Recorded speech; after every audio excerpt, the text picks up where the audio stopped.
Gracias, Domingo. Estamos viviendo una oportunidad especial en la política dominicana. Y yo insisto de que muchas personas analizan la actualidad con la mente puesta en la memoria pura y simple. No en usar el pasado como una referencia, sino usarlo como una guía. De creer que simplemente esto es lo mismo y es la continuidad. Yo quiero compartir con nuestros oyentes una pequeña reflexión sobre el cambio histórico en la política. Imagínense que en lo que puede entenderse como la historia de la civilización, predominaron los primeros grupos que poderosamente se imponían sobre los otros, los que fueron capaces de organizar la participación de su propia comunidad. Hoy hablamos de los griegos, olvidándonos que ellos se impusieron a sí mismos, organizaron su propia sociedad. Pero en esa época, junto con el desarrollo y la autoridad de los que tenían la capacidad de superarse y de imponerse sobre los otros, la esclavitud era una convivencia. El ser humano era simplemente una categoría que, a condición de los que decidían, podía reconocerse a uno y a otros no. Pero la esclavitud fue durante mucho tiempo un pecado tan prolongado que, yo les reitero, en Estados Unidos fue en 1860 que se debatió la batalla contra la esclavitud, después de ellos tener más de 50 años de república independiente.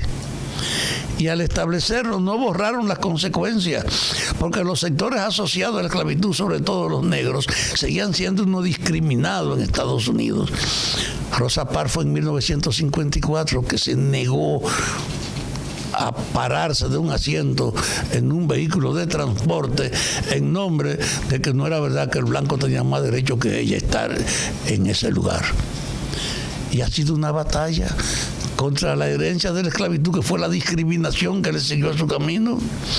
La supremacía de la fuerza en la política se ha desarrollado a tal grado que centros de unidades imperiales que, a base de imponer su poder, eran las que predominaban.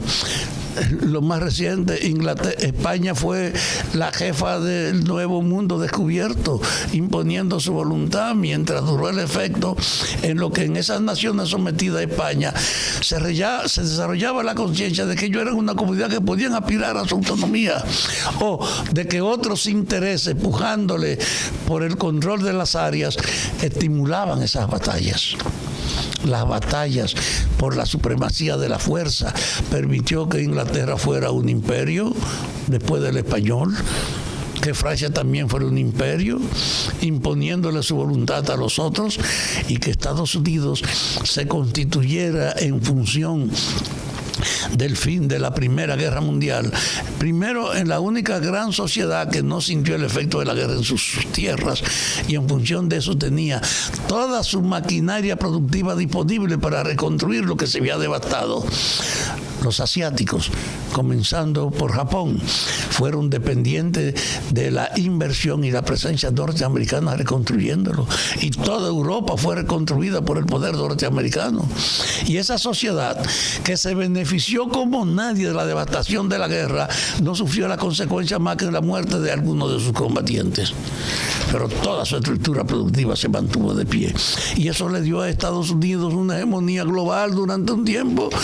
Y en plena Segunda Guerra Mundial, cuando surgen los rojos, entonces a dividirse, y el mundo llegó en la Guerra Fría a un proceso donde había una pugna entre los más poderosos por imponer ellos sus condiciones, y parecía natural.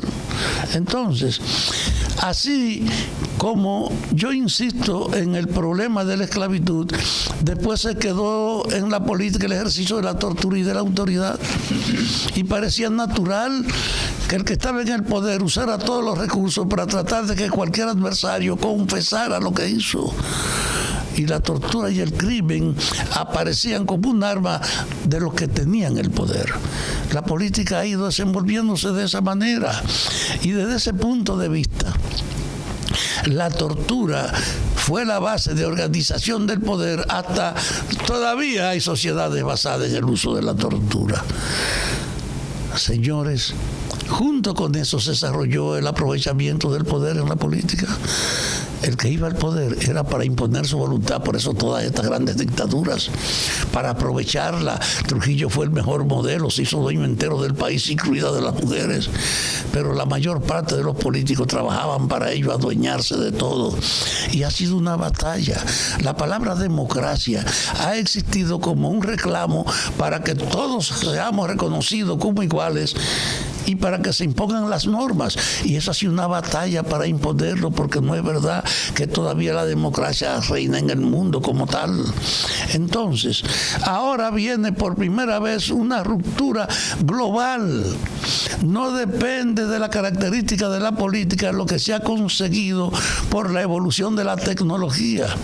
El hecho de que ahora no hay Guerra Fría, es decir, tú no puedes usar un pretexto ideológico para desconocer a otro. Tú eres rojo y de ahí tú eres un sospechoso, independientemente de tu comportamiento, que era incompatible con mi aspiración que estaba de este lado. Se acabó la justificación ideológica. Ahora hay un solo mercado. Tú no puedes aducir en ese mercado un pretexto de lo que te parece, sino de saber que va a sobrevivir y que tenga capacidad competitiva. Se impone otra nota. Y dentro de eso, la propia tecnología que se ha desarrollado ha creado la atmósfera de la transparencia como un recurso posible.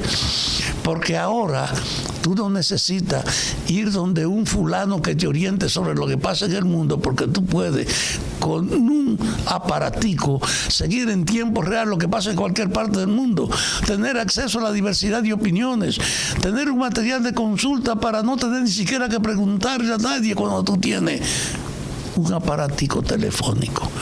Es decir, en el mundo se ha producido una transformación material y ahora todo el efecto de las prácticas políticas, desde la esclavitud, el robo, la impunidad, el abuso, que ha sido normal y consustancial a la política, tiene un obstáculo impensable, y es que ahora no hay secreto, que tú no puedes justificar tu abuso, que se ha pregonado que hay derechos humanos y que la gente los conoce, que la gente sabe lo que puede reclamar porque le pertenece aunque no se lo reconozcan.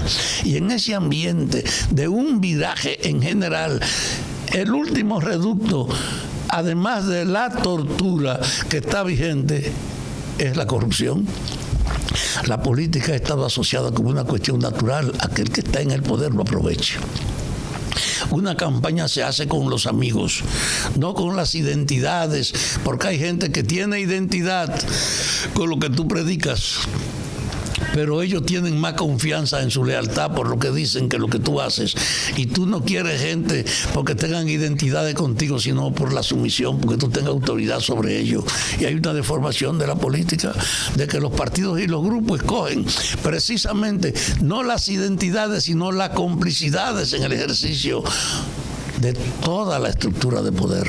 Entonces ahora, por primera vez, la corrupción que parecía consustancial a la política desde el origen, desde la esclavitud, el hecho de que tú tenías licencia para usar todo a tu favor hasta la vida de tus adversarios, que tú podías disponer hasta de la integridad, legitimando la tortura o el cuento, el abuso, la mentira. Ahora hay un fenómeno. Tú no puedes hacer nada oculto. Y ahora la transparencia impone que hay que actuar de acuerdo a las normas, sin el cuento, sin nada. Y en ese sentido, el robo, que ha sido una de las prácticas más antiguas vigentes de la política, se ha convertido en un delito tal que en Francia está sometido un expresidente. En América Latina hay 12, creo que, presidentes sometidos a la justicia acusados de prácticas de corrupción.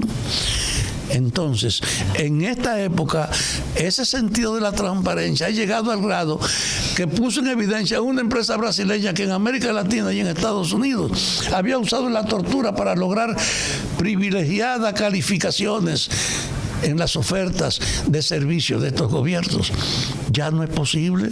Y es en el marco de ese cambio que yo insisto que aquí se abre ahora un gobierno al cambio que no puede ignorar esa herencia, que no puede creer que es verdad que él puede manejar a conveniencia lo que le parece o lo que le conviene, en que aquí hay que tratar por todos los medios de que termine la impunidad e incluso de que la justicia, que era un mamotreto del pasado, deje de serlo, porque en esta época tú no puedes pretender hacer lo que se hizo hasta el gobierno pasado, de que la Cámara de Cuentas le arreglaba a la gente sus informes para que no tuviesen motivos delictivos. En vez de fiscalizarlo, se convirtió en la legitimación de todos los abusos, siendo el mecanismo que debía esclarecerlo.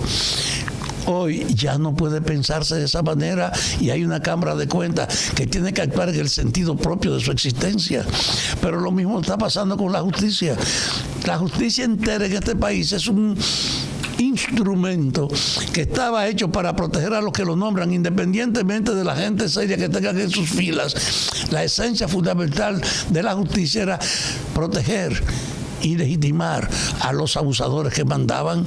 Entonces el gobierno ha dado un paso nombrando 3 fiscales independientes. No ha resuelto el problema de la justicia, pero dio un paso en la dirección de que hay que crear una justicia independiente, porque para lograr sometimiento ha tenido que poner 3 funcionarios sin vínculo con nada para que ellos puedan actuar, y aquí nos tienen bajo el asombro de ver cómo someten al asistente de la seguridad del presidente, a 2 hermanos del presidente, a 2 cuñados, y la gente tiene los ojos puestos de que ya no hay jerarquía que te protejan, de que tú puedes llegar para someter a la puerta del propio actor que ejerce el poder. Es decir, el presidente ahora está también en la picota pública. En esa situación es que nosotros decimos, los políticos actuales son herencia de ese pasado. Llegaron ahí con una convicción de que para aprovechar el poder. Por eso criticaban a todos los ayuntamientos y, como dice Domingo, ninguno ha sido sometido, porque en el fondo la preocupación era, aquello era propaganda y el ejercicio del poder para aprovecharlo era su norte. Lo único que hoy hay un riesgo, no se puede hacer como lo hicieron los otros, que la práctica sea un instrumento que legalice el aprovechamiento personal de los que mandan. Lo estamos viendo en la Fuerza Armada, en la policía, lo estamos viendo en todas las instituciones, de que hay que cambiar. En el marco de esa apreciación que yo he insistido en que hay que refundar la política, que hay que rehacerla, que no se puede pretender repetirla ni trabajar bajo el impacto de la herencia del pasado, que hay que adecuarse a la actualidad, que hay que entender las características de la actualidad para saber que el que ignorando la actualidad cree que puede actuar como ayer, la va a pagar, porque hay base para entenderla y habrá obligatoriedad en exigirle cuenta a la gente. Y así es que yo les digo a todos los compañeros del Partido Revolucionario Moderno, no se equivoquen. Ustedes son un instrumento del pasado que, si no son capaces de entender la actualidad, van a pagar las consecuencias, porque no podrán evadirse. Tendrán que rendir cuenta, desde el presidente hasta el último que sirva, porque estamos viviendo otra época, la época efectivamente de la transparencia. Gracias, Isidro.